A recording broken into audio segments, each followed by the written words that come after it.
नमस्कार दोस्तों, मैं संदीप नागर। आज हम बात करेंगे हाथरस कांड के बारे में और उस बाबा के बारे में जो चार्जशीट दाखिल की है उत्तर प्रदेश ने उस कांड को लेकर। उसमें उस बाबा का जिक्र तक नहीं है और ऐसे ही कुछ अन्य बाबाओं के बारे में मैं अपने विचार रखूंगा। हिंदू के बारे में आप क्या समझते हैं? हिंदू सनातन धर्म क्या है? मैं भी एक हिंदू हूं, मैं भी गर्व करता हूं हिंदू होने पर। मैं कलावा पहनता हूं, टीका लगाता हूं, मंदिर जाता हूं, सभी धर्मों का सम्मान करता हूं, अपना भी धर्म का सम्मान करता हूं। हिंदू क्या है मतलब कुछ ऐसा षड्यंत्र रच रखा है कुछ लोगों ने, सभी बाबाओं के बारे में नहीं कह रहा हूं, लेकिन कुछ बाबाओं ने वो ऐसे सम्मोहित कर रहे हैं पब्लिक को अपनी तरफ, कुछ झूठे उनके साथ में ड्रामे करके, उनको कुछ ऐसी बात बोलकर जो उन्हें अपनी तरफ खींचे। ऐसा षड्यंत्र कर रहे हैं कि जनता समझ नहीं पाती उनका असली रूप क्या है। आप हाथरस कांड के बारे में देखिए। यदि आपको मैं उदाहरण देता हूं उससे पहले एक, यदि मैं किसी को अपना दोस्त मानता हूं और मेरे साथ कोई हानि हुई, मैंने उसे पुकारा या उसे पता चला कि मेरे साथ कोई हानि हो गई, तो उसका फर्ज ये बनता है कि मेरे पास आए, मेरी खबर ले, सही गलत के बारे में मुझे बताए और मेरी मदद करे। अब जो बाबा के पास भीड़ गई थी उन्हें सुनने के लिए, जो उन्हें अपना मानते थे, बहुत दूर दूर से आए थे, हाथरस के ही नहीं कई जिलों से और हो सकता है दूसरे प्रदेश से भी लोग आए हों उन्हें सुनने देखने के लिए, क्योंकि उन्हें मानते थे वो। अब क्या हुआ, वहां भगदड़ हुई, कितने लोग मर गए, 100 से ज्यादा लोग मर गए, बच्चे महिलाएं शामिल थी उसमें। लेकिन अब बाबा किसी के भी सामने नहीं आया। अस्पताल में मुख्यमंत्री जी जा रहे हैं, विपक्ष के नेता भी पहुंच रहे हैं लोगों से मिलने, लेकिन जो मेन आदमी है, जो बाबा है, वो अब को भोले बाबा का नाम देते हैं अपने आप को, उर्फ भोले बाबा, नारायण हरि करके। बताओ, भगवान का नाम अपने आप को दे रखा है। भक्त मर गए, उनकी खबर तक नहीं ले रहे हैं, वकील उनका सामने आके बात रख रहा है उनकी। ये देखो कितना बड़ा षड्यंत्र है। ये लोगों को अब समझ में आ रहा होगा कि हमने किस पे विश्वास किया था। मतलब हम वहां गए थे अपने दुखों का, जो हमारे अंदर कोई रोग है या हमारे अंदर जो आर्थिक स्थिति खराब है, हमारी कोई भी XYZ जो हमारी आस्था है या कुछ भी चीज है, उसको लेके वहां गए थे। वहां भगदड़ मच गई, हमारी जान चली गई, और जिसके लिए गए थे वो हमारी सुबह नहीं ले रहा है। ये कितनी गलत बात है। आगे आना चाहिए। और भी बाबा है अपना ये सब कर रहे हैं। कोई परिक्रमा करता है, बाबा प्रेमानंद जी, मैं भी गया उनके दर्शन करने, और दूसरे ठाकुर धीरेन्द्र शास्त्री हैं, इनका भी मैं गया था दर्शन करने, इनके भी दरबार में गया था।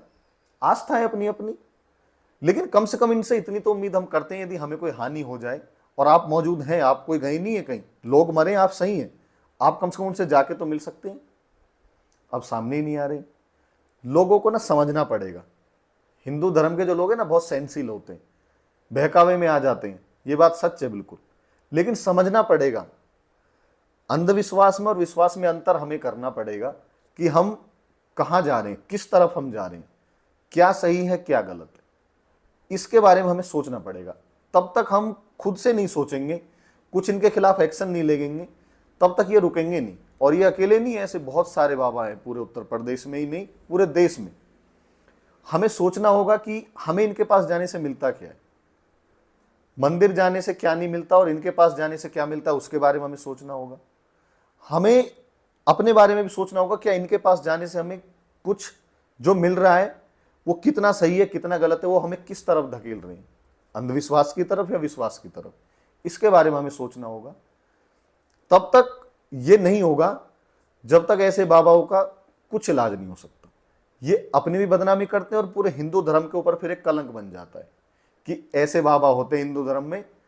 हादसा हो गया, अब सामने नहीं आ रहे, वकील बात रख रहे हैं खुद की। बताओ कितनी गलत बात है। सभी को एकत्र होना चाहिए इस मैटर में, और ऐसे बाबाओं के खिलाफ ना सख्त से सख्त कार्रवाई होनी चाहिए। सरकार कोई भी हो, राज्य कोई भी हो, कहीं भी घटना घटित होती है, अब उत्तर प्रदेश में ही हो सकता है, कहीं और हो आने वाले टाइम में।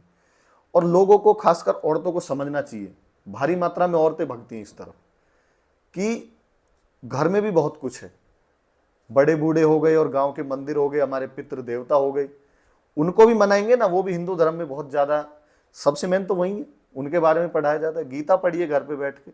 मैं ही नहीं कहता किसी बाबा को मत मानिए, मैं भी जाता हूं, लेकिन किस हद तक हम उनको सुन रहे, किस हद तक हमें जाना चाहिए, उसके बारे में भी सोचना पड़ेगा।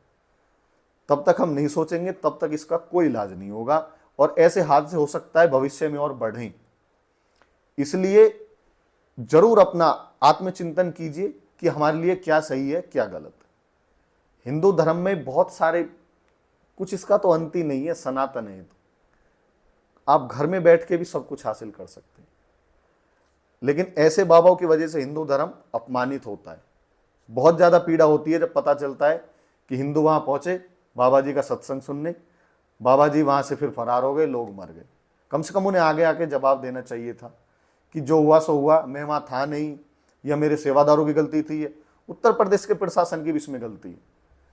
योगी बाबा को भी और तगड़ा एक्शन लेना चाहिए। अभी तो सस्पेंड हुआ है अधिकारियों का, और भी कुछ बड़ा एक्शन होना चाहिए ताकि भविष्य में प्रशासन ध्यान रखे कि आप इतने लाखों का इंतजाम कर रहे हो, लोगों का कुछ हजारों का कर रहे हो, एम्बुलेंस होनी चाहिए नहीं होनी चाहिए, क्या होना चाहिए नहीं होना चाहिए, कोई इंतजाम थे ही नहीं, सेवादारों पर ही छोड़ दिया। सेवादार बोल रहे हैं प्रशासन पर छोड़ दिया, लोग तो चले गए ना।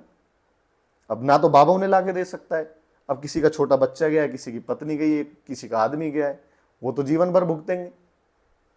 और बदनाम कौन है? सनातन धर्म, कुछ बाबाओं की वजह से। इसलिए इनके खिलाफ भी एक्शन हो, और जो ऐसे षड्यंत्र कर रहे हैं उनके खिलाफ भी एक्शन हो। ओके, जय सनातन धर्म, जय हिंदू धर्म, भारत माता की जय।